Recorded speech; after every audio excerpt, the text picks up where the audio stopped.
Has anyone ever played the Infinity Game? The one with the mirrors? Most people don't know it's a game, they just think it's a cool visual effect. Maybe it's different for me, being raised by witches. Not Halloween witches, but the ones who practice Wicca.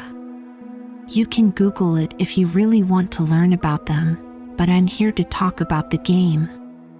Most people don't understand what it's capable of. They have no idea they're standing at a locked door or what's on the other side. It's almost like Wizard of Oz. If you can find your way to the Mirror Master, you'll be rewarded with a wish, but getting there is not an easy journey, and you want to choose your words carefully.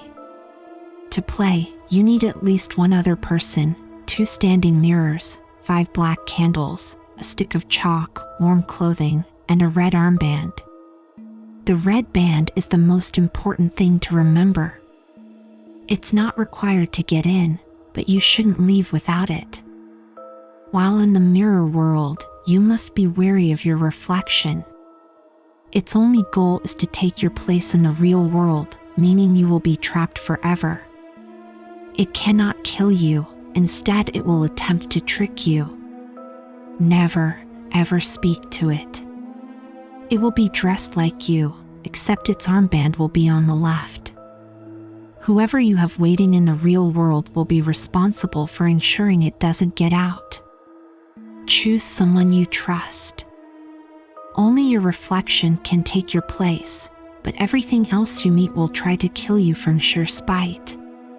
If you die in there, your soul will be trapped, and the mirror through which you entered will shatter. Make sure your friend is aware a shattered mirror indicates they should immediately destroy the other one as well. Though unlikely, there are a few entities powerful enough to use this situation to their advantage. To be safe, make sure the friend isn't easily manipulated. Now that you have all the supplies, draw a pentagram on the floor with space for the mirrors in the center. Then put the lit candles on each point of the star. When everything is in place, the reflection will appear as a never-ending hallway. Stand between the mirrors and focus only on the infinite corridor. Soon you will notice a shadow far behind your reflection. Focus on that, letting the world around you fade. Do not look away or blink. Slowly begin to inch forward, but do not be afraid of bumping into the glass. Think of it as platform 9 3/4. You must know it's going to work. When you feel a drastic temperature drop, you can look at your surroundings. You are officially inside the mirror world's lobby, though I suppose it's more like a bridge. It's what connects the two places, but my family calls it the lobby. This is where you must proceed with extreme caution. The mirror world is a backwards replica of ours. Not only does that mean left is right, it also means beautiful, thriving cities are dead and crumbling. If you are unable to enter, do not leave the game unattended. Remove the mirrors immediately.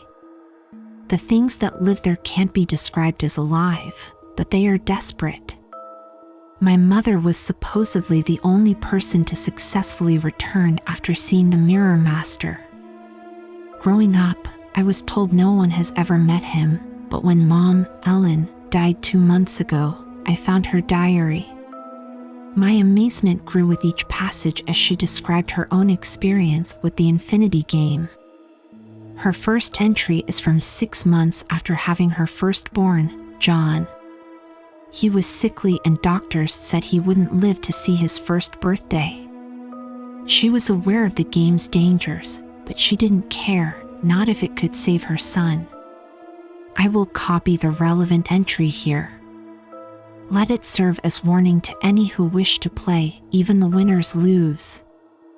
From the Diary of L. Pierce. I hoped to never open this diary again. I purchased a new book for the start of our new lives, but instead of writing on crisp, clean pages, I continue here. The tear-stained memorial to the darkest 6 months of my life was to be buried under decades of beautiful memories, yet here I am. I won the stupid game. We should be far away from this place, beginning anew, not here. There is only hate and pain left in my heart. Everyone told me not to go, but I didn't have a choice. Each time someone said, "You can always have more children," my heart ached with fury. I was prepared to risk my own life, but not for this. Not to feel the joy of knowing my son would survive, only to have it ripped away again. I thought I would be different, but now I write this only to warn others. I hope that vile creature never wins another soul. I entered easily, feeling the temperature drop as if exiting a heated room into an Arctic tundra. I always imagined a chill in the air, but this was cold enough to see my breath. Behind me was a mirror, and in it I saw Thomas. He appeared to be in shock, his mouth hung open as he waved. It would have been funny under different circumstances. I think the strange hallway is an in-between place. Both sides are lined with identical, white doors, and I didn't know which to choose. I couldn't see the end of the hall, it still appeared infinite. I tried the closest doors, but they were locked. There were no keyholes, just solid knobs. I walked down the corridor, feeling more nervous each time I looked back to see Thomas farther away. There was no way to track the passage of time, electronics won't work there. I don't know how long I walked before I heard the soft click of a door opening, but I no longer saw home when I turned around. Instead, I saw my reflection. She was wearing her armband on the left, just as the legend said. I know I should have been afraid, but I found it comforting. It meant the stories were true, that John had a real chance at surviving. I would have gladly traded my own life for his, but that's not how the game works. My reflection called to me, "Are you lost? You need to go this way." She indicated the open door where she emerged. I knew not to respond. I remained silent as she tried again. "Hello? What's wrong? Are you deaf or just rude?" "Fine, I don't care if you want to spend eternity trying to open locked doors." She shrugged and began walking in Thomas's direction. I could not follow. I had to trust my husband to tell the difference. She would return when she failed to deceive him. I couldn't go the way she recommended, but wanted to look inside. I walked back to the open door, keeping a healthy distance. Standing in the center of the hall, I tried to peer inside, but it was too dark to see anything. I wasn't even outside yet, and I was already cracking under the pressure. Were the other doors all really locked? How long before something worse found me? It was then I realized, why do they call this a game? Game implies there's a way to move forward, clues to follow. That's when I understood how literal the stories were. If everything is the backwards, shouldn't I go to the door opposite the one indicated by my reflection? I reached for the other doorknob, holding my breath as I felt it turn beneath my hand. It opened effortlessly, though I know it was locked before. It opened to reveal our kitchen, where Thomas and I chose to set the mirrors.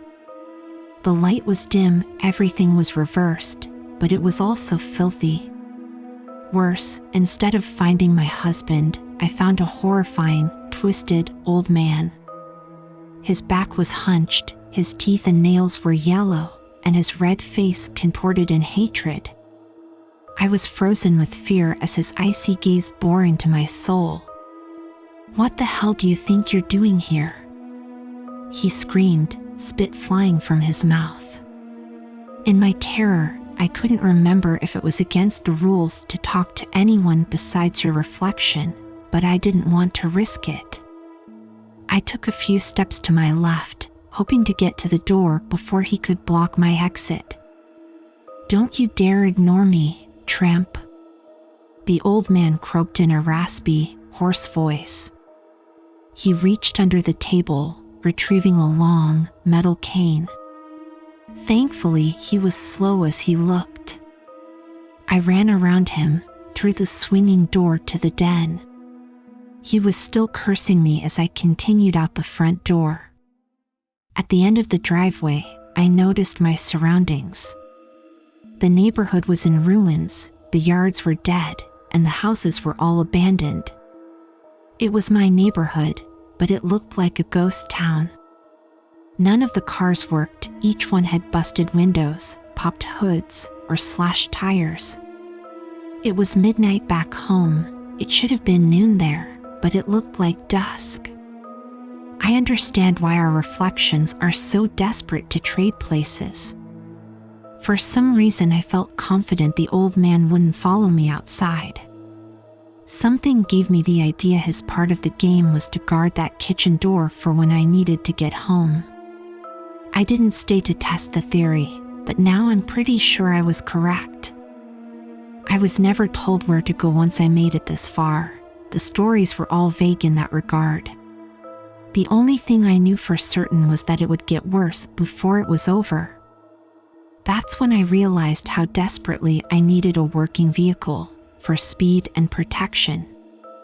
I resigned myself to look for a bicycle when I remembered the mechanic who lives 3 houses down. Every weekend, his garage door is open, and he can be seen working on an old car. It was hardly more than a body and wheels last time I saw it. If everything is opposite, wouldn't that car be in working condition here? Yes. It was. The damn thing made me truly believe I could do it. Hope is dangerous. If something is too good to be true, it probably is. I was so excited by the sight of the pristine, red car, I forgot to be wary of danger. A strange creature I almost mistook for a dog stood between me and victory. It was of similar size and color to a German shepherd, but its mouth opened sideways to reveal extra rows of teeth. I don't know if its eyes were located elsewhere or it just didn't have any, but the ears looked hard, almost like rounded horns. I couldn't discern a nose either, but I'm sure it had one. I could hear it sniffing my scent. It gave me a headache to look too closely, like my brain was rejecting the very sight of it. My eyes frantically searched for anything to use as a weapon, but there was nothing nearby. My heart sank as I realized it would come down to a race I held no chance of winning. Stealing a quick glance at my surroundings, I saw the only chance was to run for the door and hope it's unlocked. Otherwise, I would be eaten by a dog monster. I tried to mentally prepare myself when a long, high-pitched whistle turned the creature's growls to whimpers.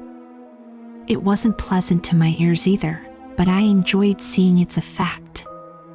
The noise continued until the dog thing ran out of sight. I didn't see the source of the sound at first, but I didn't have to wait long. My reflection walked into view, smiling proudly. She stopped several feet away but remained silent. I was confused until I almost asked why. My mouth opened wide, froze, then slowly closed. She hoped I would talk without thinking. Plus, if I die this quick, she can't escape. In her own way, she's more terrifying than the monsters. Oh, almost had you that time, haha. You might want to find yourself a weapon before you run into anything else. Hey, do you even know which way to go? She spoke like we were best friends. I was too afraid to shake my head or shrug. It seemed like the kind of place that thrived on loopholes. Instead, I stared at her feet, willing her to say a direction so I could go the opposite way. You look lost. Do you need a map?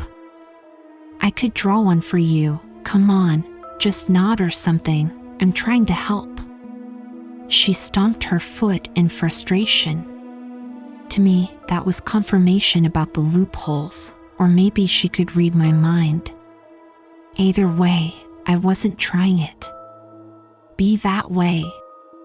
I don't care if you want to live or not, but it's a shame the kid has to die just because you won't ask for help.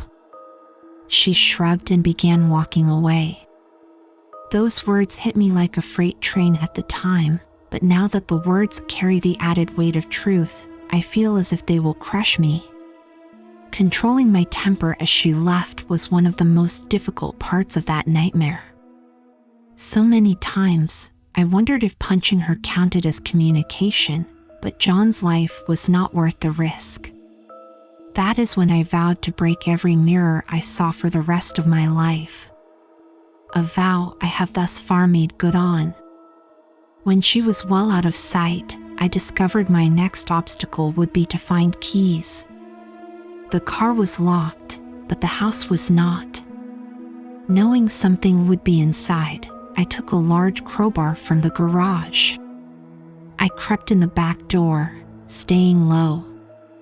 I was in an empty kitchen, hoping for a nice key hook by the door, but couldn't be so fortunate. The room smelled of the rotten food on every counter and flies were swarming something that looked like raw meat. I choked down the vomit threatening to erupt and focused on John. This experience was nothing compared to the idea of losing him. I made my way into a den with a broken TV and rough-looking leather furniture.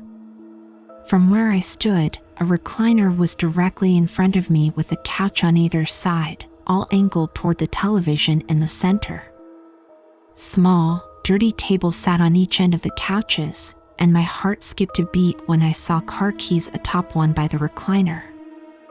Forgetting my fear, I reached down quickly, only to scream myself hoarse when a cold, skeletal hand shot out from the chair, grasping my wrist. It had a grip of steel. For a moment I thought it would break my arm. I lashed out desperately with the crowbar, making contact with whatever was on the other side of that recliner. The instant its grip released, my hand closed around the keys, and I ran for the car. It was pure luck the dog monster hadn't returned, because I didn't stop to check before flying outside. As soon as the car door closed, I hit the lock button 3 times and performed a thorough inspection of the back seat. Satisfied there were no unexpected passengers, I was ready to go. There was a horrific moment of fear the car still wouldn't start as I inserted the key, but it roared to life like it was brand new. Hell, it probably was. It really is just like King's Quest. Find a clue, find an item, solve a puzzle, escape danger, advance, repeat to the boss fight. Careful, Elle, your nerd is showing. Look at me, I made a joke. Never thought that would happen again. I went to the end of the driveway and hit the brakes, realizing I didn't know which way to go. In a game, when there's multiple paths, they usually all come out to the same place, or one is a deadly trap with no escape. Of course, you usually know your destination. That's when it hit me. If I'm playing a game where the goal is to cure a sick boy, where would the boss fight take place? A hospital. You would want the best doctor with the best equipment. I turned left, toward the best hospital in the state. When John was born, we moved 3 hours away from our hometown to be near it. 15 minutes away was the closest residence we could find, and it seemed good at the time, but now it felt like hours.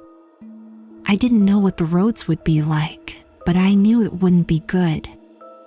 I could have never imagined the level of destruction as I saw that day. Our normally smooth, paved streets were filled with large potholes, some big enough to get stuck in if I wasn't careful. The buildings were in various stages of demolition. None looked to be inhabited, but I'm sure they were. The beautiful plants and trees that once lined the medians were brown and dead. I kept careful watch on my surroundings, worried something would come charging from a dark alley as I slowly steered around potholes. Luckily, it only happened once, close to the halfway point. I was preparing for another tight squeeze when I heard a scraping sound from behind. In the rearview mirror, I saw another deformed-looking man. This one was younger with long, greasy hair and burned skin.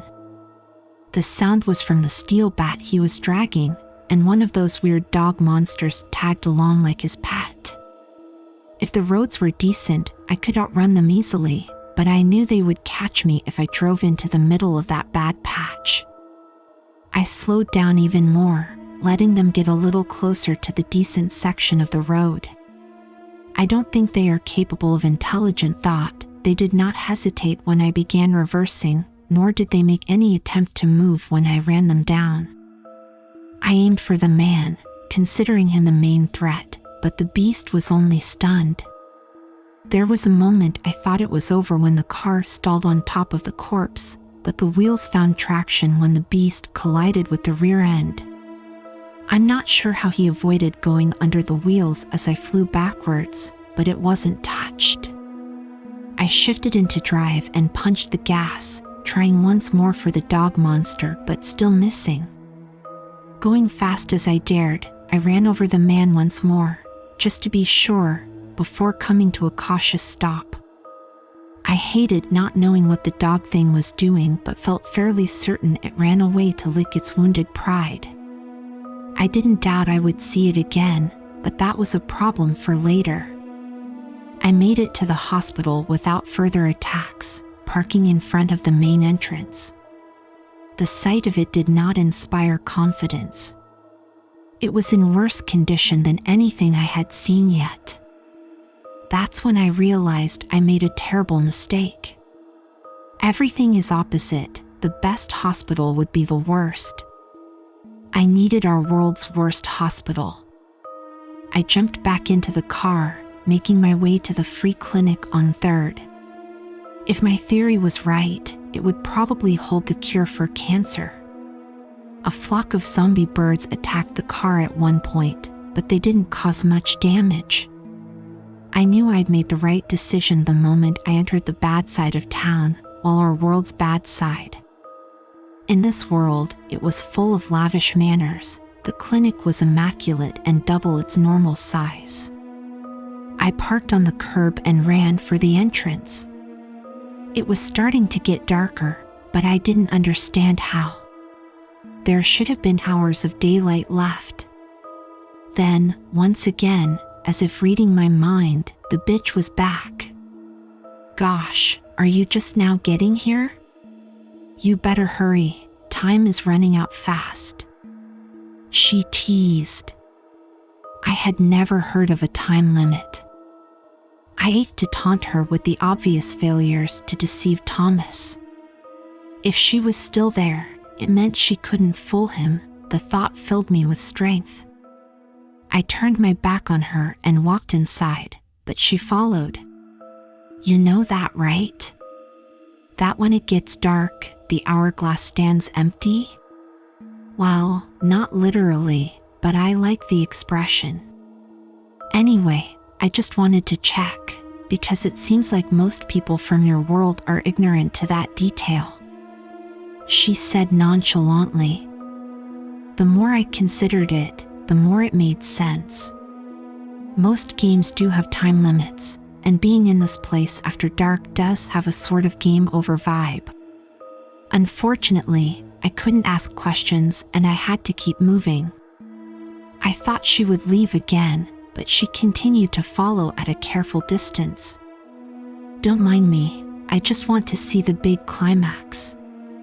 Your sweetie was too smart, there's no point chatting with him anymore." I didn't give her the satisfaction of looking back. Seeing a map of the hospital, I stopped to study the layout. Of course, I needed to the top floor. It couldn't be right here on the ground floor, no, heaven forbid. I walked to the elevator, but noticed my reflection was gone. The doors chimed and slid open, I put one foot inside, but pulled it out quickly. Did I really want to walk into a metal box in a bizarro world where there's no one to help if I get trapped inside? I looked around and saw a nice, open stairway. The empty elevator closed behind me as I made my way to the stairs. I held onto the rail all the way up, losing because of a fall so late in the game would be too insulting to live with. I'm glad I did too, because my reflection jumped out screaming, "Boo!" the moment I reached the top. I wonder if anyone has tried to murder their reflection. I'll have to look into that one day. I held my crowbar at the ready as I passed her. It felt glued to my hand after so much time. My reflection was tailing me a little closer, getting desperate, I'm sure. When I reached the reception desk for the children's ward, she took a seat in the waiting area. She grinned when she saw me watching, giving me 2 thumbs up and a wink. "You go, girl. I'm rooting for you." More confused than ever, I went through the double doors in search of the doctor, or mirror master, I guess. Terrible name. They had no imagination back in the day. I would have named him the greedy gremlin. Okay, maybe that's not much better, but it is better. He wasn't hard to find. I stood in a dark hallway and bright lights shone under the swinging doors ahead. I'd come too far to stop then. I could feel my heart thumping in my ears with every step. When I walked into the light, it was so bright I had to shield my eyes. Then, with the snap of someone's fingers, they faded to normal indoor lighting. The only person in the room was the doctor I see on TV, the one on the ridiculous commercial with that annoyingly catchy tune. I can't remember his name, you know, the really fat, bald guy with glasses. It's not important, it wasn't how it looked anyway. It threw me off though, and the surprise must have shown on my face. Not what you were expecting? Me either. Who is this anyway? The doctor asked, examining his own appearance. You don't know who you are? I stammered. Ugh, of course I know who I am, girl. I appear however one's mind is comfortable seeing me, but it's usually not this. He cringed. What? Wait, how could? I tried to ask. No, you aren't here for magic lessons, and I don't give them anyway. You came here because you want something desperately enough to risk your life for it. I find that utterly delicious, so tell me, what do you want? You mean I just tell you, and you do it? I don't have to. I don't know, solve a riddle or kill a monster. I couldn't believe it could be so simple. Oh, I'm sorry. Was finding me too easy for you? Were my pets not vicious enough, my dear? Well, worry not. For next is the best part yet. The longer you are here, the darker it gets. The darker it becomes, the more of my pets you're likely to see. Most of them are nocturnal, but they'll be awake and ready for breakfast any moment now. He was a lively talker. His voice was booming with pride and his hand gestures were all over the place. I could only stand there, horrified and speechless. Come now, what's your wish? Weren't you listening? You should probably pick up the pace. He grinned, and his teeth were no longer the normal teeth at the TV doctor, but sharp, brown fangs. My son is dying. I want you to cure him. I tried to keep my voice steady. That's a tricky one. Money, love, fame, those things are easy, murder is the easiest, but life? That is very tricky indeed. It disrupts the natural order. He was enjoying himself. Please, I'll do anything," I begged. "Well, there is this one way it could work if you're sure there is no turning back." He paused, stretching the suspense until I vigorously shook my head in agreement. "Very good then." With a snap of his fingers, a scroll appeared in one hand and a pen in the other. It was the kind of pen you dip into ink, but I never saw one before that moment. "Sign here, please." One flick of the wrist and the long scroll opened, falling to the floor between us. I picked up the bottom end, eyes scrolling over the millions of tiny, printed words jammed together on the paper. At the very end was a "sign here" line. "If I sign this, it'll cure my baby. He will be in, and stay in, perfect health." I would not see my son cured of one sickness only to follow the following week. "Absolutely. In fact, with this contract, your boy will be immune to all disease," he assured.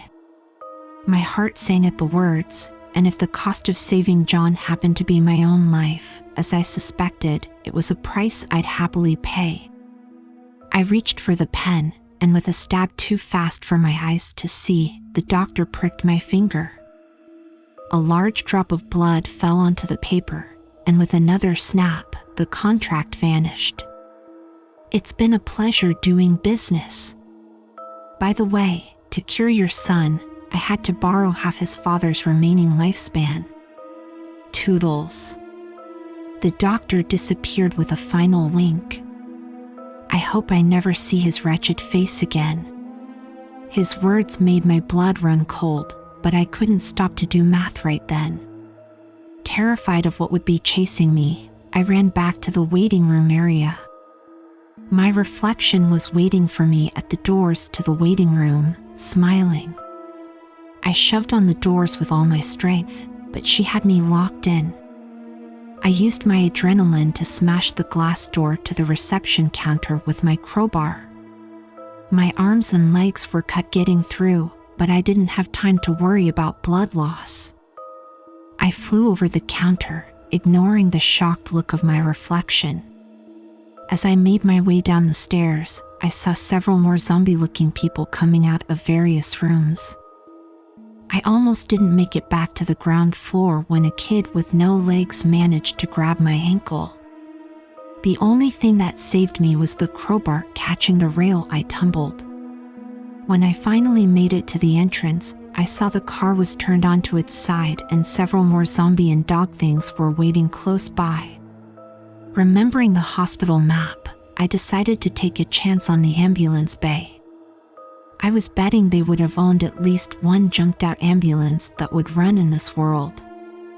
If they didn't, I would likely have died there. Not even someone with machine guns could survive on the streets now. I cried when I saw it. There was one ambulance that appeared in working condition, and I was lucky enough for the keys to be inside. I still checked in the back to make sure it was empty, but that almost got me killed too. I slammed the back doors just in time to avoid one of the dogs jumping in. The ambulance rocked side to side from things trying to get in as I strapped myself into the driver's seat. It was my first time driving anything bigger than a car. I think it would have been a bumpy ride under normal conditions. There were several times I thought the ambulance would tip over. The worst was close to the end. I was almost back in my neighborhood when I heard the roar of another engine right before it crashed into my bumper.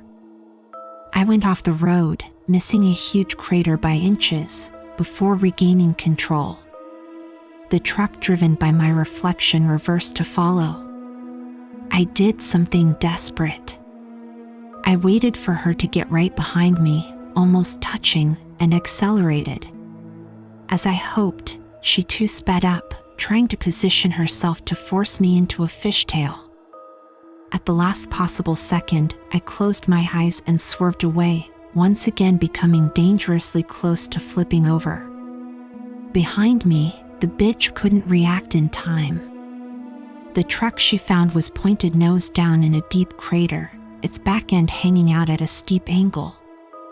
My house was surrounded by hideous creatures. Most didn't appear human or animal. I couldn't tell what the warped things were supposed to be. Some of them had several limbs, or appendages, some had none. One looked like a huge floating eyeball, and another looked like a snake with 2 heads. I didn't see a way inside. I couldn't believe I came all this way just to lose here. At the very least, I wanted to kill as many as possible before I died. That's when a plan occurred to me. I reversed to position myself for a straight shot through our den. The house was now termite infested anyway. Even if we didn't have the huge windows, I'm sure the walls would have been weak enough to drive through. I felt like I was operating a tank as 2 of the creatures fell beneath the wheels. It was a strange sight as the walls crumbled around me, and the sound was terrible, but I didn't stop to enjoy the view. When the ambulance couldn't go any farther, I climbed out the passenger window and dove through the kitchen door without looking to see what followed.